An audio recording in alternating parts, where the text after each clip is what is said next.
There's a good chance I wouldn't be here today having this conversation with you, doing the things I do, if it weren't for the support I got, especially from one individual. Now that I know we have on record an interview with one of my counselors, and that counselor, her name is Rita Fraser, I now have a very special gift because I keep saying that we're always hearing the voices of our ancestors. And so this one is even digital. Let's take the opportunity to appreciate Rita Fraser, what she's done for the territory, being a voice of the people. This should be a real gift. Thank you. Well, chilly day at the lodge. I'm glad I've got my vest, and I'm glad that you have your coat. I have. I'm glad I have my coat.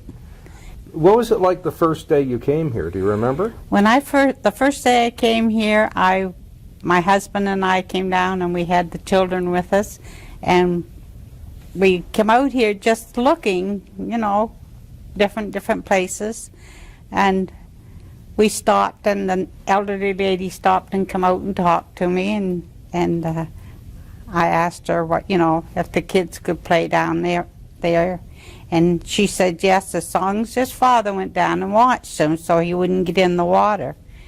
So he did, and then she came out and we sat there in the lodge and talked and everything for quite some time. It was a really nice lady. Was that Mrs. Osler? Yes, Ah. yeah. She was really nice, and I said, well, if you don't mind, I said, we'll come back again, I said, because we had to go home. And she said, you can come and be down here, she said, and the kids can play anytime, she said, because his father cleaned up whatever he made down there, and she was really good with them. Now, at the time, did you see some of the Peskotomuhkati artifacts here and know their interest in that culture? Oh, yes. I came inside here and I got to look at all the stuff that was around the place and different types of clothing and stuff. And at that time, Huey's uncle, I think it was had been working for them, and it had gone so that his clothes were out in the back side here. So we sat around and talked, and I left and went home, and after a little while I came back out again, and then she was getting pretty bad, so she couldn't stay too long. So. But this was just a chance meeting. You're out for a Sunday drive. Yeah, just for a chance meeting. And you know, so many of us are unsure of our heritage back more than a generation or two. You knew you were Peskotomuhkati at that time? Oh, yes. Well, this must have been like, you know, finding the family's attic or something. Well, just about the same. I would always come out around this way, and just even after she passed away. But before she had, I was working in town, and she was talking to me on the phone, and she said, I would love to have another pair of stockings, I called them. Moccasins. Moccasins. And I said, well, I'll do something for you. So I was down in St. Andrews working, and I was talking to a lady outside, and she said, I'll get you a pair, she said. I'll get my daughter to make them. So she got her daughter to make a pair of things to put on her feet, and I sent them away to her, and she was the happiest person. There are two pairs still here in the lodge. What was there? And I'm not sure whether those are the ones you're talking about, but they are. No, she said she took them out because I mailed them out in the you know, to the place for her to get them. Now, Mrs. Osler was the original owner, is that right? Yes. Her family? Yeah. And how did she become so interested in your culture? Well, I guess she just thought it was me. I talked to anybody. But not just you, the whole Peskotomuhkati culture seems to be at the core of this lodge. Well, after she was in here for a while, and she had to leave and go down, and her daughter, I think it was, that came up here, and they were down here for so long. We never came in when they were there. And Yeah. by chance, or by her interest, she and her family and the lodge have preserved a great deal of culture. Oh, yes, they have. Now, you and I last met in Ottawa, where there was this fantastic ceremony showing many of the artifacts. Yeah. I got into the storage lockers of the museum with Dr. Saktoma, and he gave me a very good tour of some things. Tell me how that felt, because not only is this a special place for you, but the artifacts are special, and they're now exhibited in the museum. We had got quite a lot of them, and they put them in the into the museum, and we went there to see them, and the girls up there were talking to us, and they said, "Well, we're going to have more," and I said, "You are?" And she said, "Yeah." She said, "We're going to get it so that we can do them over," and some of the girls, and this lady here that's here with me today, she was there too when we went out the first time to see all these stuff that we had seen before. You're referring to your fellow councilor. Yes. And when we got done, we came back again, and then it's been just couple of 3 weeks since we went up there again to see them. And we have a nice video on the YouTube channel of you two councillors and the chief, and it's a very emotional moment. Oh, yes. And they're supposed to be coming behind us here. I didn't know they were, we were going to have things to do here. I thought we were just coming out to see something. Now, those artifacts were in pretty darn good shape, as are the things we can see on the mantle piece. They need cleaning and they need some tender loving care, but they're in good shape. Yes.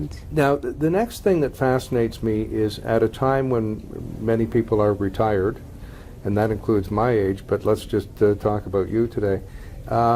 You got into politics, and tell me how you became a member of council, why you made that decision, because it's a big commitment.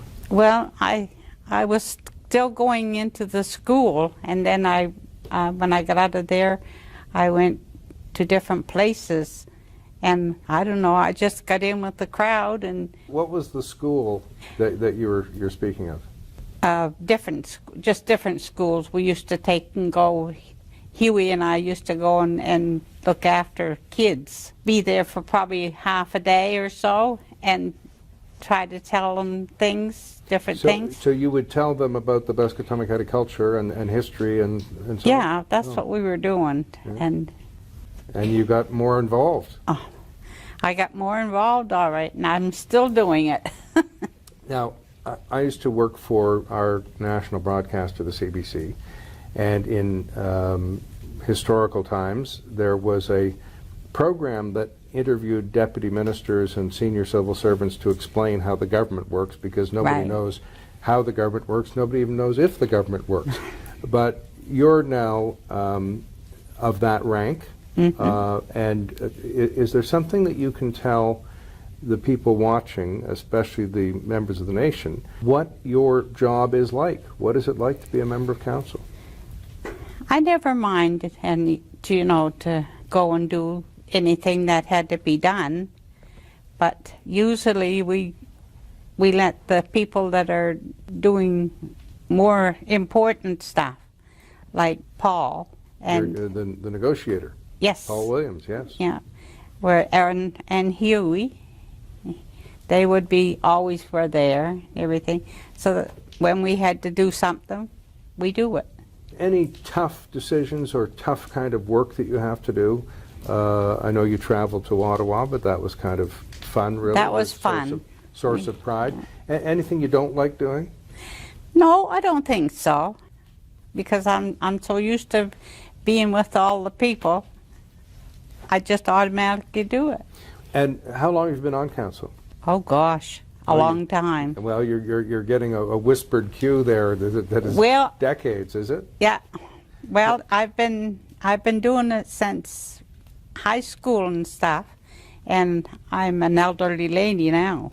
What would you then say, the reason I ask that is, what would you say is the progress you've made, or the thing or things you did that are a great source of pride, or frankly, something you'd want to brag about at a party or at a social gathering where you met some of your fellow nation members? We always had fun. We never, got in any trouble or anything. So that's just the way it goes. It's hard to remember whether, what you've been doing and stuff. Mm-hmm.